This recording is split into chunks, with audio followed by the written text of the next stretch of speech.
हम्म। Om Shanti. Good morning. सो आज बाबा हम बच्चों के साथ एक ब्यूटिशियन का पार्ट प्ले करने आए हैं। आज की दुनिया में आप देखो, जहाँ तहाँ ब्यूटिशियन की दुकानें कितनी बढ़िया चलती है। लोग चाहते हैं ब्यूटी की टिप्स लेके आते हैं, ब्यूटीफुल बन करके आ जाते हैं।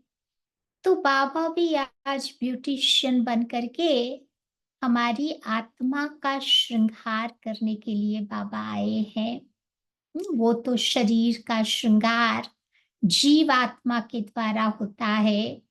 यहाँ तो बाबा खुद आकर के हमारा श्रृंगार करता है। वहां पर बाबा कहते कॉस्मेटिक चीजें यूज करते हैं। बाबा आत्मा का श्रृंगार ज्ञान और योग के द्वारा करता है। बाबा कहते वहां पर तो नहीं, श्रृंगार करने के लिए, सजने के लिए ब्यूटी पार्लर में जाना पड़ता है, सलून में जाना पड़ता है, कितना पैसा देना पड़ता है। लेकिन बाबा तो कहते हैं यहाँ तो जब चाहे तब श्रृंगार हो सकता है और बिल्कुल फ्री में बाबा करता है। बाबा कहते वो श्रृंगार करते हैं तो शरीर की टेम्पररी सुंदरता बढ़ जाती है।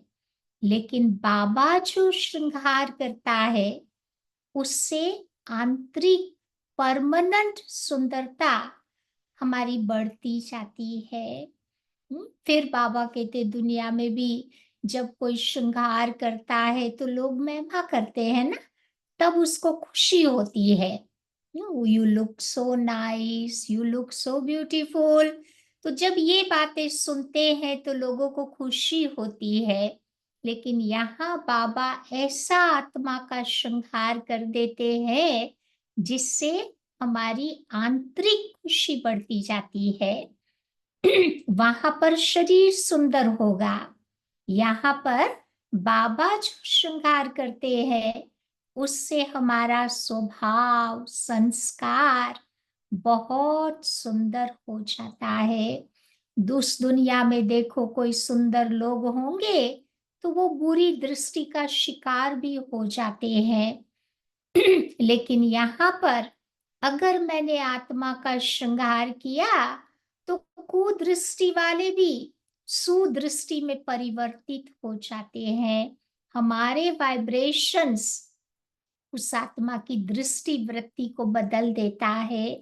फिर बाबा कहते वो श्रृंगार शरीर का करने से हम माया के बंधनों में और ही ज्यादा फंसते जाते हैं।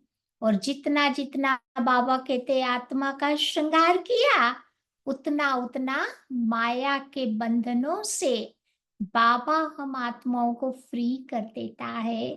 तो कौन कौन सी हमें अपनी आत्मा को सजाने के लिए कौन सा श्रृंगार करना है।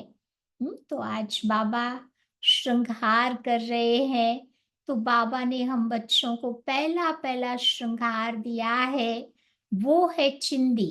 जो यहाँ सिर पे लगाते हैं ना ऊपर में।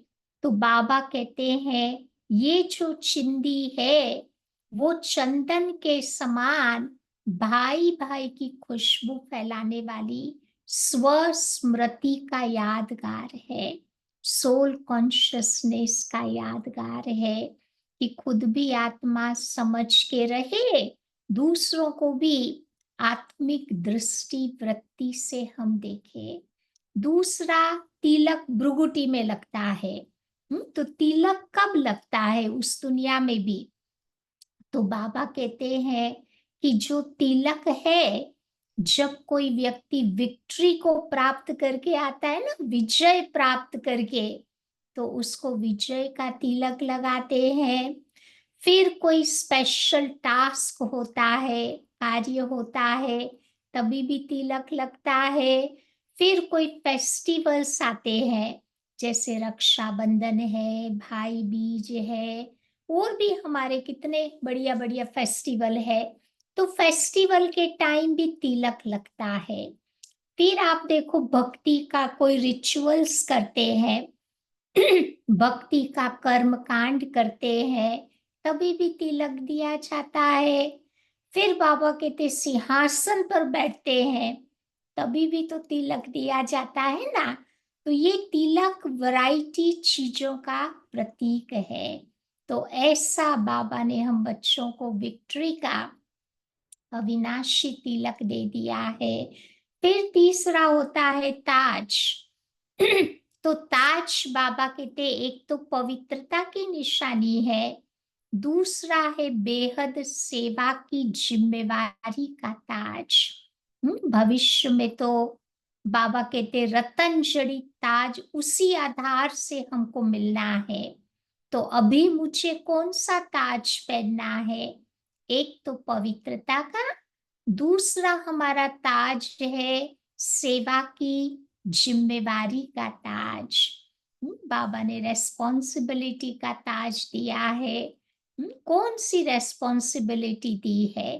तो बाबा ने संगम युग में बताया है कि मुझे खुद की सेवा करते रहना है, खुद में इम्प्रूवमेंट धारण करते रहना है। फिर बाबा के यज्ञ की सेवा करके मुझे सच्चा सच्चा यज्ञ रक्षक भी बनना है, और साथ ही साथ प्रकृति को भी सकाश देने की, विश्व की आत्माओं को भी करंट देने की सेवा करते रहना है। फिर आंखों में काजल डालते हैं, वो है पवित्र रूहानी दृष्टि का काजल मुझे डालना है।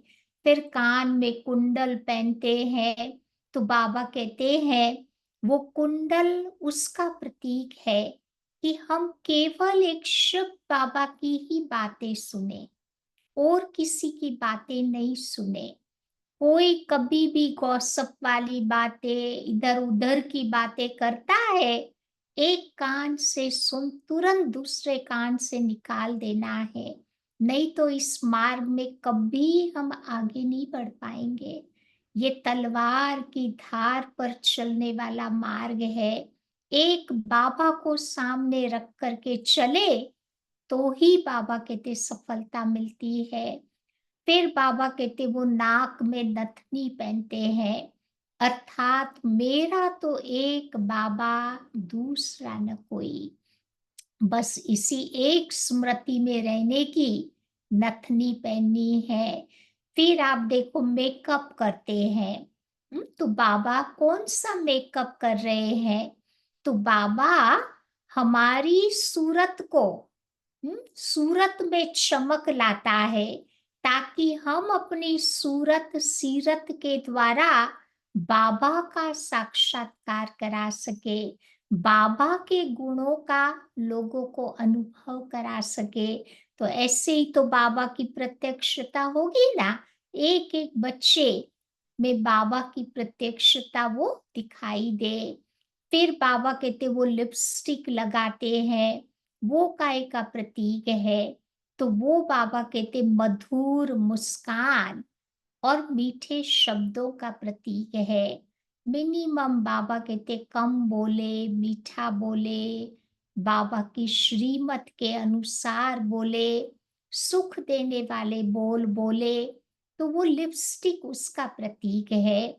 फिर गले में माला पहनते हैं, तो वो बाबा कहते विजयी रतन बनने की गले में वैजयंती माला पहननी है, विकारों पर विजय प्राप्त कराने वाली माला पहनना है।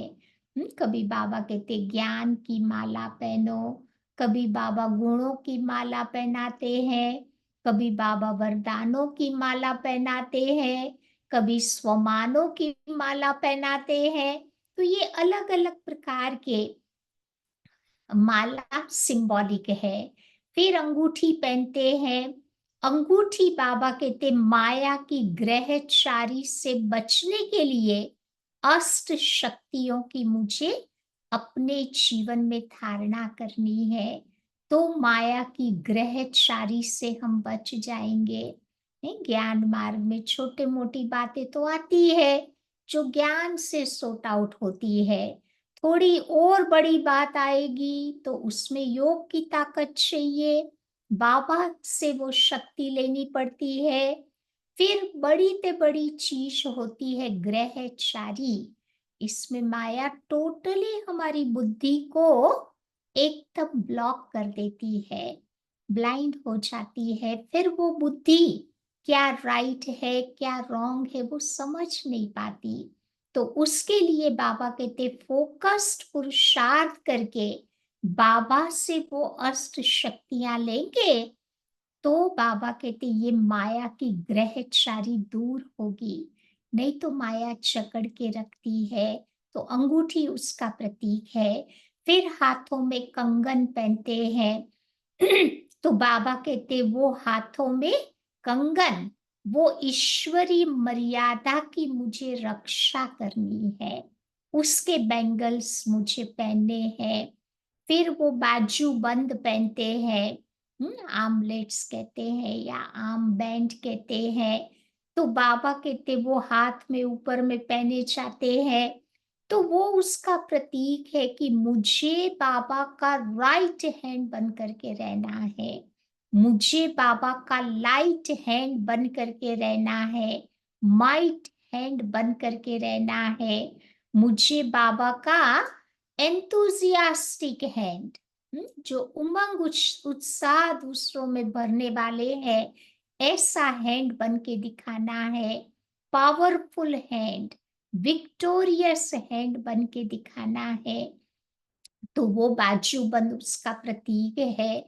फिर उससे आगे चलते हैं तो वो कमर में बेल्ट पहनते हैं। तो बेल्ट वो दृढ़ता का प्रतीक है। तो जितनी जितनी बाबा कहते वो दृढ़ता का गुण अपने जीवन में धारण करेंगे तो बाबा कहते दृढ़ता से ही सफलता प्राप्त होती है। ये जिद भी एक दृढ़ता ही है, लेकिन वो नेगेटिव साइड है। तो वो जिद करने वाला, रिस्क करने वाला कभी रिद्धि सिद्धि को नहीं पाता, परंतु जिनमें दृढ़ता का गुण है वो सफलता को जरूर प्राप्त करता। फिर बाबा कहते घुंघरू पहने हैं, पैरों में पहनते ना एंकलेट्स। तो ज्ञान योग के घुंघरू से खुशी में नाचते रहने का वो प्रतीक है। फिर उससे आगे चलते हैं तो वो बिछुए पहनते हैं। वो पाँव में पहनते हैं ना अंगूठियों, पाँव में जो टो नेल्स, टो होता है वहां पे वो रिंग्स पहनते हैं। तो वो बिछुए हमें ये बताता है कि मुझे मन मत पर मत पर नहीं चलना है, एक बाबा की श्री मत पर चलते हुए आगे बढ़ते रहना है। और एक लास्ट श्रृंगार बाबा करते हैं वो है वस्त्र। बाबा ने हमें कौन सा ड्रेस इस समय दिया है? फरिश्तेपन का चमकीला ड्रेस। तो वो ड्रेस पहन करके मुझे सूक्ष्म वतन में बाबा के पास जा करके मंगल मिलन मनाने का वो यादगार है। कलयुगी दुनिया का मिट्टी वाला स्मेली ड्रेस नहीं पहनना है, परंतु सुंदर फरिश्ते वाला ड्रेस पहनना है। तो ऐसे बाबा हमारी आत्मा का आकर के श्रृंगार करते हैं। तो आइए सुनते हैं, आज की बाबा की मुरली है 14 तारीख की। तो बाबा कहते मीठे बच्चे, बाप की श्रीमत पर चलकर तुम अपना श्रृंगार करो।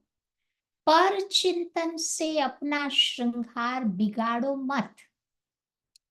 अपना टाइम कभी भी वेस्ट नहीं करो। क्योंकि पार की वो चिंतन करते हैं ना, औरों की बातों का चिंतन तो क्या होगा, जो बोलते हैं डेफिनेटली वो चीज दिमाग में रहती है, जो सुनते हैं वो चीजें भी दिमाग में रहती है। या फिर हमारा श्रृंगार नहीं होगा, फिर बाबा की याद नहीं होगी और हमारा टाइम वेस्ट हो जाएगा। प्रश्न है, तुम बच्चे बाप से भी तीखे जादूगर हो, कैसे? तो बाबा कहते हैं तुम बच्चे यहाँ बैठे बैठे इन लक्ष्मी नारायण जैसा अपना श्रृंगार कर रहे हो, तो कितने बड़े जादूगर हो गए ना। यहाँ बैठे अपने आप को चेंज कर रहे हो, ये भी तो जादूगरी है ना। सिर्फ अल्प को याद करने से तुम्हारा श्रृंगार हो जाता। बाबा को याद करने से हमारा श्रृंगार हो जाता। कोई हाथ पांव चलाने की तो बात ही नहीं है, सिर्फ विचार की बात है। योग से तुम साफ, स्वच्छ और शोभनिक बन जाते हो। तो तुम्हारी आत्मा और शरीर दोनों ही कंचन बन जाते हैं। कंचन माना सोने जैसा बन जाता है। तो ये भी तो कमाल है ना। ओम शांति। तो बाबा कहते हैं रूहानी जादूगर बैठ रूहानी बच्चों को समझाते हैं। जो बाप से भी तीखे जादूगर है, उन्हों को बैठ बाबा समझाते हैं। बाबा कहते तुम बच्चे यहाँ क्या कर रहे हो? यहाँ बैठे बैठे कोई चुरपुर नहीं है, कोई आवाज नहीं करते हैं, लेकिन बाबा को याद करते हैं। तो बाबा कहते हैं कि बाप अथवा साजन सजनियों को युक्ति बता रहे हैं। साजन कहते हैं कि यहाँ बैठे तुम क्या करते हो? हम्म, तो क्या कर रहे हैं बाबा के पास बैठ के? तो तुम अपने को ऐसे लक्ष्मी नारायण मिसल अपना श्रृंगार कर रहे हो। कोई समझेंगे? तुम यहाँ सब बैठे हो नंबरवार पुरुषार्थ अनुसार। बाबा कहते हैं कि ऐसे श्रृंगारे हुए तुम्हें बनना है। तुम्हारी एम ऑब्जेक्ट ही ये है, भविष्य अमरपुरी के लिए। तो यहाँ बैठे हुए तुम क्या कर रहे हो? पैराडाइज के श्रृंगार के लिए तुम बच्चे पुरुषार्थ कर रहे हो। नई दुनिया में जाना है ना, तो उसके लिए बाबा कहते श्रृंगार कर रहे हो। इसको क्या कहेंगे? यहाँ बैठे हुए तुम बच्चे अपने को चेंज कर रहे हो। तो उठते बैठते चलते बाबा ने एक मन मना भव की चाबी तुम्हें दे दी है। बस इसके सिवाय और कोई फालतू बातें सुन और सुनाकर किसी का भी टाइम वेस्ट नहीं करना है। क्योंकि इससे भी पाप का काम बन जाता है ना। कोई को बाबा से दूर ले जाते हैं तो उसकी बुद्धि में भी बाबा नहीं रहेगा, हमारी बुद्धि में तो है ही नहीं। तो दूसरों का भी हम बाबा कहते बुरा करते हैं ना, तो ये पाप का काम हो गया। तुम अपने ही श्रृंगार में लगे रहो। अब दूसरा श्रृंगार करता है व नहीं, इसमें तुम्हारा क्या जाता है? Let it baba to sort it out. वो बाबा का काम है, मेरा काम नहीं है। तुम बच्चे अपने पुरुषार्थ में रहो। कितनी समझ की बातें हैं। कोई नया सुनेगा तो जरूर वंडर खाएगा।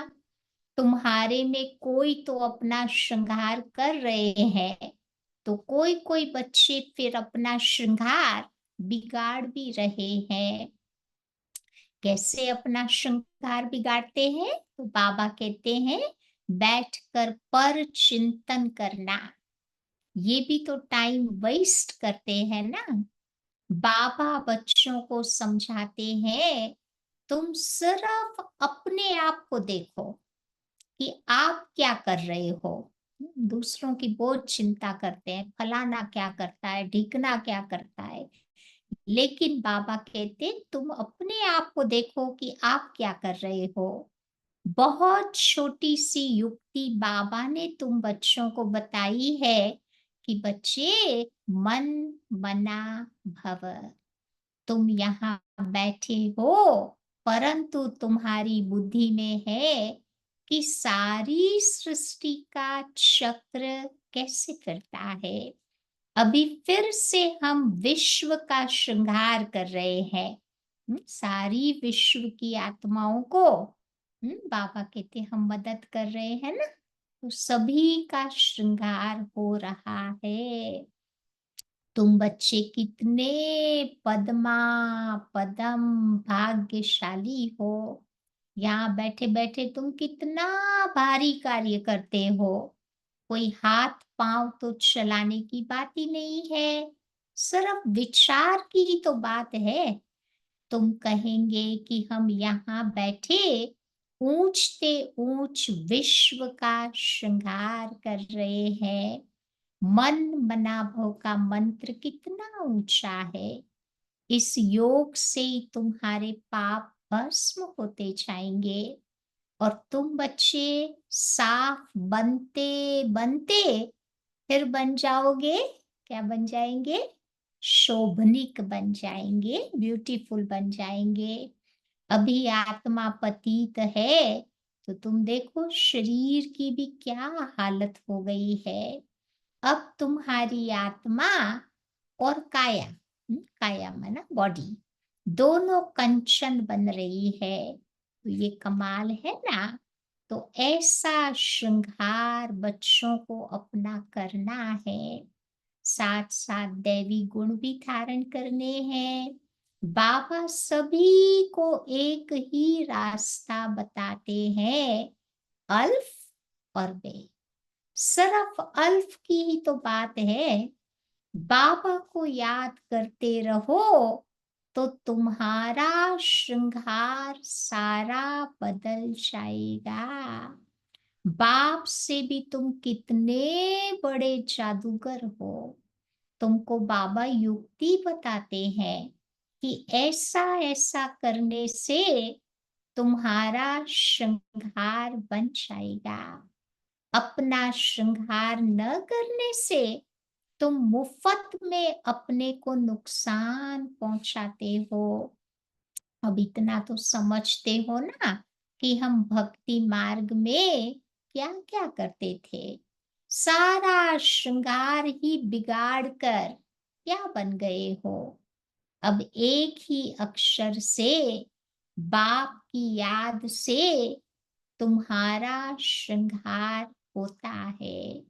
तो बच्चों को कितना अच्छी रीति समझाकर बाबा रिफ्रेश करते हैं।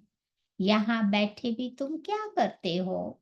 याद की यात्रा में बैठे हो ना। अगर कोई का ख्याल और तरफ होगा तो फिर क्या होगा? उसका श्रृंगार थोड़ा ही होगा। तुम श्रृंगारे हुए हो तो तुम्हारा काम है औरों को भी रास्ता बताना। तो बाबा आते ही है ऐसा श्रृंगार करने के लिए। तो कमाल शुभ बाबा आपकी। आप हमारा कितना श्रृंगार करते हो। बाबा थकता ही नहीं, देखो कितने सालों से करता ही आ रहा है श्रृंगार। हम रोज रोज बिगाड़ देते हैं, लेकिन फिर से बाबा एनकरेज करके श्रृंगार करता ही रहता है। तो बाबा कहते बच्चे उठते बैठते चलते तुम्हें अपना श्रृंगार करना है। कोई तो अपना श्रृंगार कर फिर दूसरों का भी करते हैं। कोई तो अपना तो श्रृंगार बिल्कुल नहीं करते, तो दूसरों का भी बैठ के श्रृंगार बिगाड़ देते हैं। पर चिंतन करके, पर दर्शन करके, दूसरों के बारे में सोच सोच के। बाबा कहते खुद का तो होता नहीं, दूसरों का भी श्रृंगार बिगाड़ देते हैं। फालतू फालतू बातें सुनाकर उसकी अवस्था को भी नीचे गिरा देते हैं। ये कोई पुण्य का काम तो हुआ नहीं। कोई को बाबा से दूर ले जाना, तो बाबा कहते उसकी अवस्था भी डाउन हो जाती। खुद भी श्रृंगार से रह जाते हैं, तो दूसरों को भी श्रृंगार दूसरों का भी नहीं करते। तो अच्छी रीति सोच विचार करो कि बाबा तुम बच्चों को कैसे कैसे युक्ति बताते हैं। भक्ति मार्ग में शास्त्र पढ़ने से ये युक्तियां नहीं आती। शास्त्र तो है भक्ति मार्ग के। तुमको बाबा कहते हैं, तुम क्यों शास्त्रों को नहीं मानते हो? बोलो, हम तो मानते हैं। आधा कल्प हमने भक्ति की है। शास्त्र पढ़ते हैं तो कौन नहीं मानेंगे? रात दिन होते हैं ना, तो जरूर दोनों को मानेंगे। तो ये है बेहद का दिन, बेहद की रात। भक्ति है बेहद की रात। अभी बाबा हमें बेहद के दिन में लेके आए हैं। बाबा कहते हैं, मीठे मीठे बच्चों, तुम बैठकर अपना ही श्रृंगार करो। पहले खुद का करो। कभी भी तुम बच्चों को टाइम वेस्ट मत करो। टाइम अभी बहुत थोड़ा है। तुम्हारी बड़ी विशाल बुद्धि होनी चाहिए।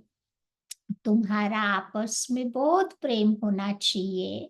टाइम वेस्ट कभी नहीं करना चाहिए, क्योंकि तुम बच्चों का टाइम इस समय बहुत बहुत वैल्यूएबल है। कौड़ी से हीरे जैसा तुम ही तो बनते हो ना। तो मुफ्त में इतना थोड़ी सुन रहे हो। ये कोई कथा थोड़ी है। बाबा अक्षर ही तुम बच्चों को एक सुनाते हैं। बड़े बड़े आदमियों को जास्ती बात थोड़ी करनी चाहिए। बाप तो सेकंड में जीवन मुक्ति का रास्ता बताते हैं। ये है ही ऊंच श्रृंगार वाले। तब तो उन्हों के चित्र है जिनको बहुत पूछते रहते हैं। जितना बड़ा आदमी होगा, उतना बड़ा उसका मंदिर बनाएंगे और बड़ा श्रृंगार करेंगे।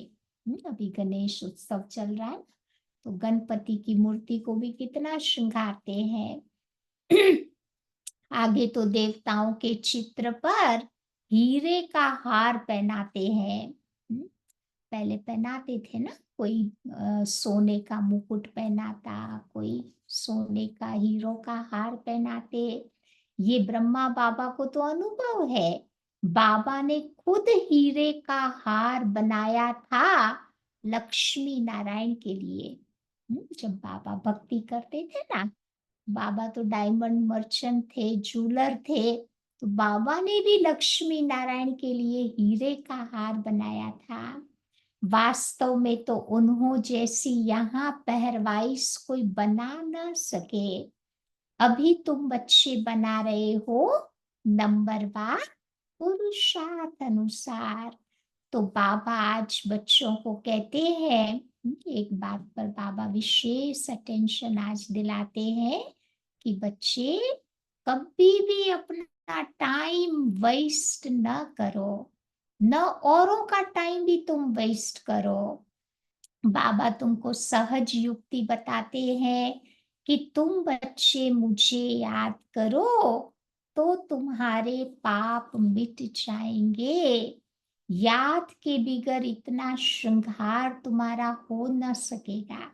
बाबा के साथ हमारा अच्छा कनेक्शन होगा तो ही बाबा कहते श्रृंगार होगा, नहीं तो नहीं कर पाएंगे। तो बाबा कहते हैं, तुम बच्चे ये बनने वाले हो ना, तो दैवी स्वभाव अपना धारण करना है। इसमें कहने की दरकार नहीं है, परंतु पत्थर बुद्धि होने के कारण बाबा को सब कुछ समझाना पड़ता है। एक सेकंड की बात है। बाबा कहते हैं कि हे मेरे मीठे मीठे बच्चों, तुम अपने बाप को भूलने से तुमने कितना सारा अपना श्रृंगार बिगाड़ दिया। बाबा को भूल गए ना द्वापर युग से, तो बाबा कहते हमारा सारा श्रृंगार बिगड़ गया। अब बाबा कहते हैं कि बच्चे, चलते फिरते उठते बैठते अपना श्रृंगार करते रहो, परंतु ये माया भी कोई कम नहीं है। कोई कोई लिखते हैं, बाबा को पत्र में क्या लिखते हैं कि बाबा, आपकी माया हमें बहुत तंग करती है। हम्म, आपकी माया हमें बहुत तंग करती है। तो बाबा क्या कहता है? तो बाबा कहते, अरे हमारी माया कहाँ है? ये तो खेल है ना। मैं तो तुमको माया से छुड़ाने आया हूँ, तो मेरी माया काहे की हुई? इस समय पूरा ही माया का राज्य है। जैसे इस रात और दिन में फर्क नहीं हो सकता, तो ये फिर है बेहद की रात और दिन। इनमें एक सेकंड का भी फर्क नहीं हो सकता। अभी तुम बच्चे नंबरवार पुरुषार्थ अनुसार अपना ऐसा श्रृंगार कर रहे हो। बाबा कहते हैं चक्रवर्ती राजा बनना है, तो तुम चक्र को फिराते रहो, बल गृहस्थ व्यवहार में रहो। इसमें सारा बुद्धि से काम लेना है। आत्मा में ही तो मन बुद्धि है। यहाँ तुमको बाहर का गोरख धंधा आदि कुछ भी नहीं है।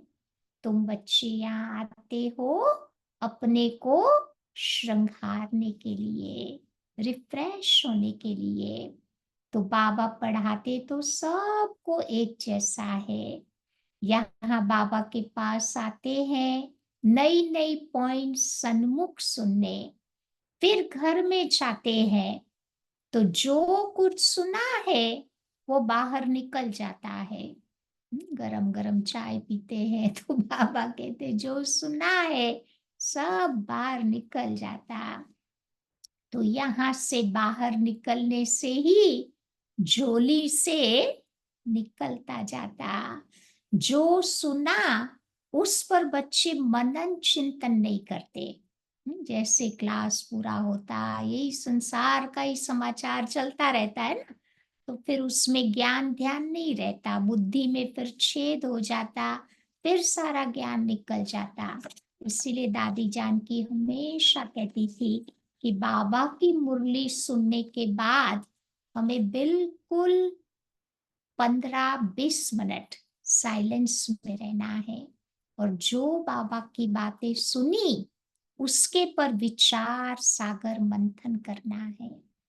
कोई लेन देन, मेरा तेरा, संसार समाचार कुछ भी मुरली के बाद नहीं होना चाहिए। नहीं तो बाबा कहते श्रृंगार नहीं होगा, टाइम वेस्ट हो जाएगा। बाबा के पास आते हैं कमाई करने, तो फिर क्या होगा? पूरी गवाही हो जाएगी। तो बाबा कहते हैं यहाँ से बाहर निकलते ही बुद्धि में छेद हो जाता। जो सुना उस पर बच्चे विचार सागर मंथन नहीं करते। अब तुम्हारे लिए तो यहाँ एकांत की जगह बहुत है। हम तो बहुत लकी है, बाबा ने कितना एकांत यहाँ भी दिया है ना। बाहर में तो खटमल रहते हैं। खटमल क्या बोलते हैं गुजराती में, वो जो खटिया में रहता है ना, खटमल। तो वो क्या करते हैं, एक दो का खून करते रहते हैं और खून पीते रहते हैं। तो बाबा कहते हैं ऐसा खटमल नहीं बनना है, एक दो को मदद करनी है हमें पॉजिटिव वे में। तो बाप बच्चों को समझाते हैं कि बच्चे तुम्हारा ये टाइम मोस्ट वैल्यूएबल है। तुम बच्चे अपना टाइम वेस्ट मत करो। अपने को श्रृंगारने की बाबा तुमको बहुत युक्तियां आज बता रहे हैं। आज सारी मुरली बाबा की श्रृंगार के ऊपर है। तो मैं सबका उद्धार करने के लिए आता हूँ। मैं आया हूँ तुमको विश्व की बादशाही देने के लिए। तो अब तुम मुझे याद करो और अपना टाइम बिल्कुल बिल्कुल वेस्ट मत करो। आज कितना बार बाबा ने ये बात हमें सुनाई है। टाइम वेस्ट नहीं करो। काम काज करते भी तुम्हारा काम है बाबा को याद करना। इतनी ढेर सब आत्माएं आशिक है एक परमात्मा माशुक की।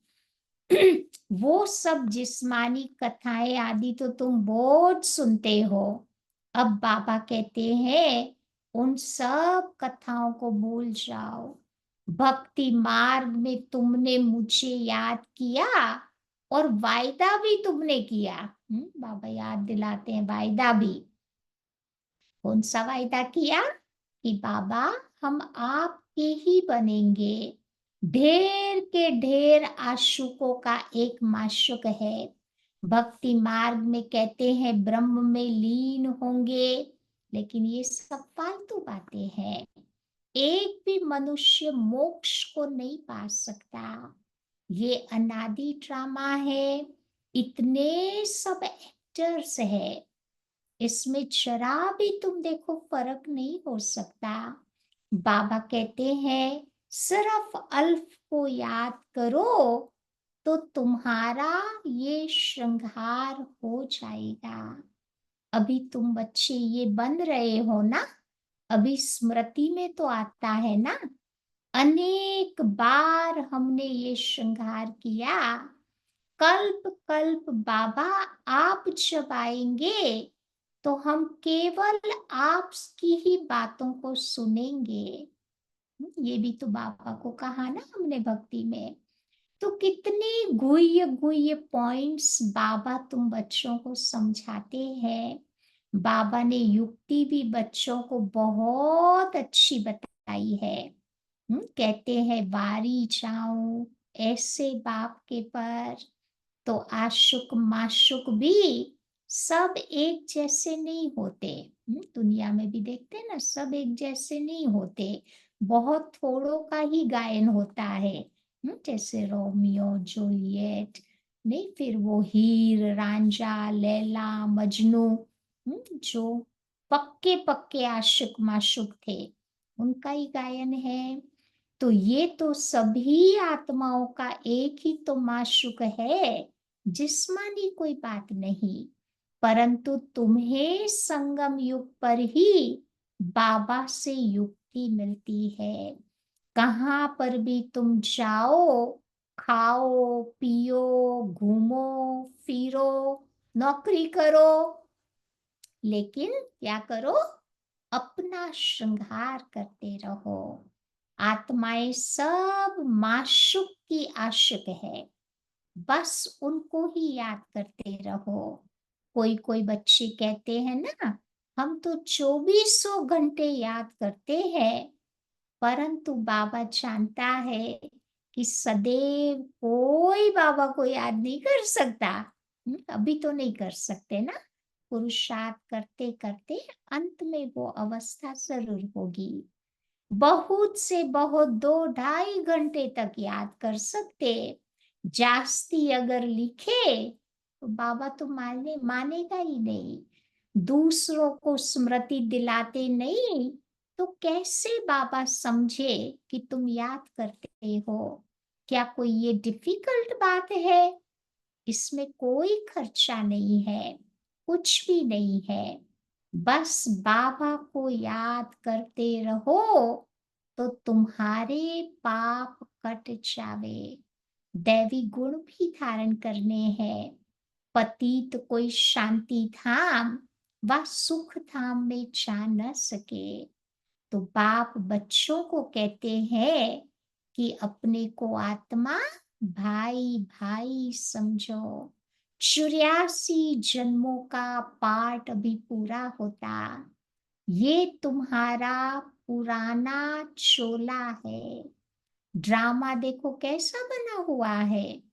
तुम जानते हो नंबरवार पुरुषार्थ अनुसार दुनिया में तो कोई कुछ भी नहीं समझता। हर एक अपने दिल से पूछे कि हम बाबा की मत पर चलते हैं।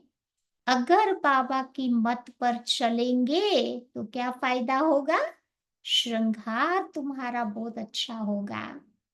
एक दो को उल्टी सुल्टी बातें सुनाकर अथवा सुनकर बाबा कहते क्या होगा?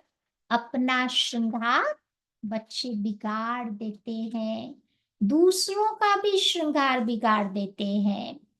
तो बच्चों को इसी धुन में रहना है कि हम ऐसे श्रृंगारधारी कैसे बने। बाकी जो कुछ ठीक है वो तो ठीक है। पेट सिर्फ रोटी, पेट के लिए रोटी आराम से मिले, वास्तव में कोई पेट जास्ती तो खाता नहीं। भल तुम भी सन्यासी हो, परंतु तुम राजयोगी भी हो। न तुम्हें बहुत ऊंचा न बहुत नीचा, मिडल पाथ बाबा कहते अपनाना है। खाओ भल, परंतु ज्यादा आदत न पड़ जावे। यही एक दो को याद दिलाओ कि शिव बाबा याद है, वर्षा याद है, विश्व की बादशाही का श्रृंगार याद है। विचार करो, यहाँ बैठे बैठे तुम्हारी क्या कमाई हो रही है। इसी कमाई से अपार सुख मिलना है, सिर्फ याद की यात्रा से। और तो कोई बाबा तुम्हें तकलीफ नहीं देते। भक्ति मार्ग में मनुष्य कितने धक्के खाते हैं। तो अभी बाबा आया है श्रृंगार करने, तो अपना अच्छी रीति से बच्चों को ख्याल रखना है। भूलो मत, माया भुला देती है। फिर बच्चे अपना बहुत टाइम वेस्ट कर देते हैं। बाबा फिर याद दिलाते हैं, बच्चे तुम्हारा ये टाइम बहुत बहुत वैल्यूएबल है। पढ़ाई की मेहनत से मनुष्य देखो क्या से क्या बन जाते हैं। बाबा तुम बच्चों को और तो कोई तकलीफ देता नहीं है, सिर्फ एक ही तो बात बताता। कौन सी बात बताता? कि बच्चे तुम मुझे याद करो। कोई भी किताब आदि उठाने की दरकार नहीं है। बाबा क्या कोई किताब उठाता है? बाबा तो कहते हैं कि मैं आकर के इस प्रजापिता ब्रह्मा द्वारा तुम बच्चों को अडॉप्ट करता हूँ। तो इतनी कुख वंशावली प्रजा कैसे होगी? बच्चे अडॉप्ट होते हैं ना। तो ब्रह्मा बाप ब्रह्मा द्वारा तुम बच्चों को अडॉप्ट करते हैं, इसीलिए उनको मात पिता कहा जाता। तो बाबा का आना बड़ा एक्यूरेट है। बाबा एक्यूरेट टाइम पर आते हैं और एक्यूरेट टाइम पर वो जाएंगे। दुनिया की बदली तो जरूर होनी है। जो संस्कार बाबा में है, वैसे तुम्हारी आत्मा में भी ये संस्कार बाबा भरते हैं। फिर जब यहाँ आएंगे तो वही पाठ रिपीट होगा। नंबर बार पुरुषार्थ अनुसार फिर नीचे आएंगे। तो अपने दिल से पूछो कि हमने कितना पुरुषार्थ किया है अपने को श्रृंगारने का। टाइम कहाँ हम वेस्ट तो नहीं कर रहे हैं। बाबा तुम बच्चों को आज सावधान कर रहे हैं। कौन सी बात की सावधानी दे रहे हैं? कि बच्चे अब इन वाहियात बातों में तुम अपना टाइम नहीं गवाओ। बस बाबा की श्रीमत को याद रखो, मनुष्य मत पर नहीं चलो। तुमको ये पता थोड़ी था कि हम पुरानी दुनिया में हैं। बाबा ने बताया है कि तुम क्या थे। इस पुरानी दुनिया में कितने अपार दुख है। ये भी ड्रामा अनुसार पाठ मिला हुआ है ना। ड्रामा में अनेक विघ्न पड़ते हैं ना। यज्ञ में भी तुम देखो कितने विघ्न करते हैं। अच्छे अच्छे बच्चे भी एंटी हो जाते हैं कभी। तो इस पुरानी दुनिया में कितने अपार दुख है। तो ये ड्रामा अनुसार पाठ मिला हुआ है। तो बाबा समझाते हैं कि बच्चे ये ज्ञान और भक्ति का खेल है। वंडरफुल ड्रामा है। इतनी छोटी सी आत्मा में सारा पाठ अविनाशी भरा हुआ है, जो आत्मा बचाती ही रहती। अच्छा, मीठे मीठे सिक्की लधे बच्चों प्रति माता पिता बाप दादा का याद प्यार और गुड मॉर्निंग।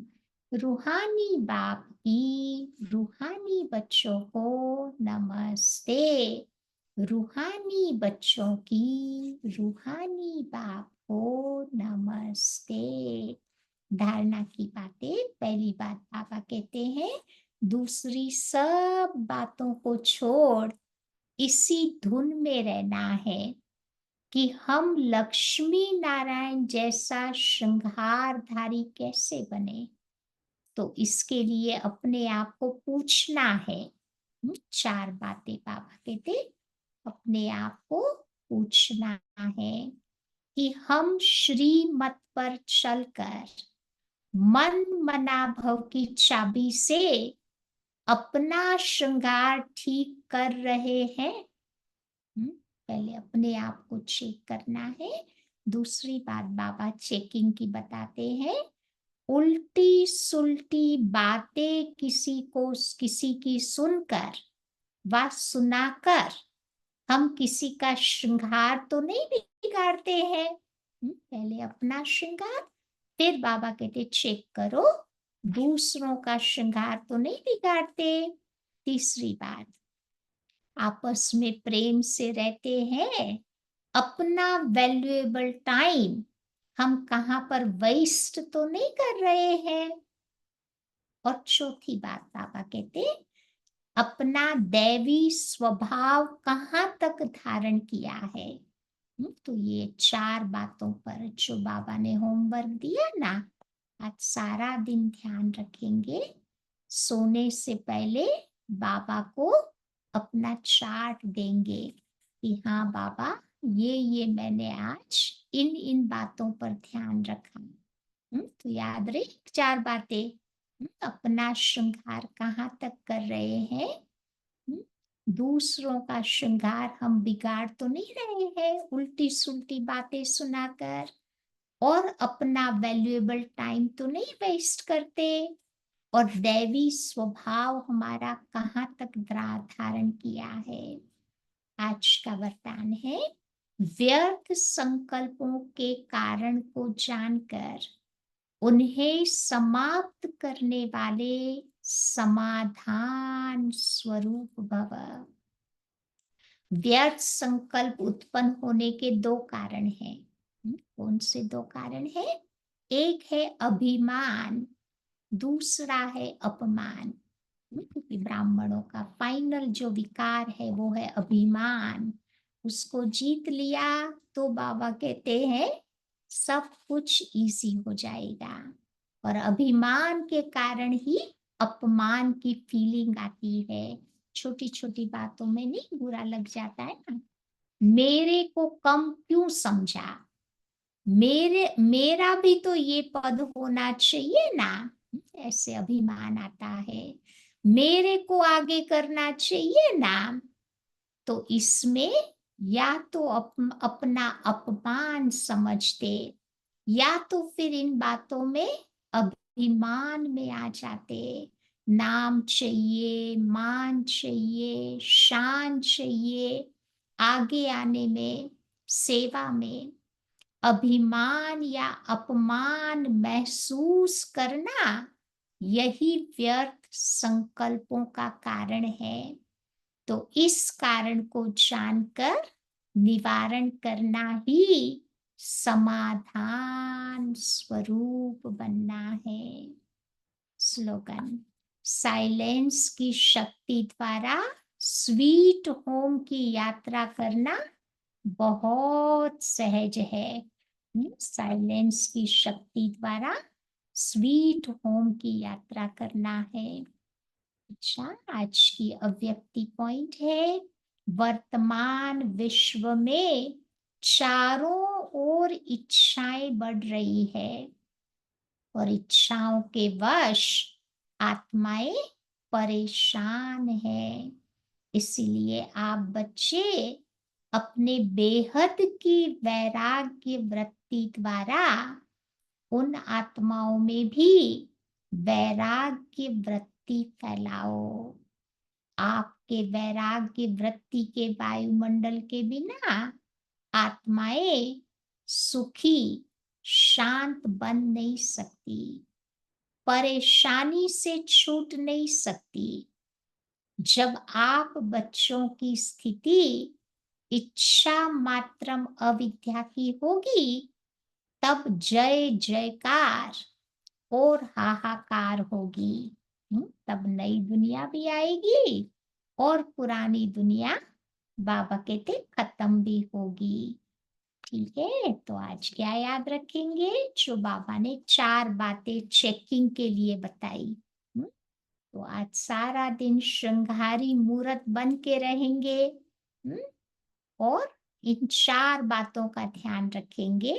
मुझे मेरा श्रृंगार करना है, मुझे किसी का श्रृंगार बिगाड़ना नहीं है व्यर्थ बातें सुनाकर। फिर बाबा ने बोला मुझे अपना वैल्यूएबल टाइम वेस्ट नहीं करना है और दैवी स्वभाव को धारण करना है। ये 4 बातें आज सारा दिन हम लोग अटेंशन में रखेंगे। ठीक है।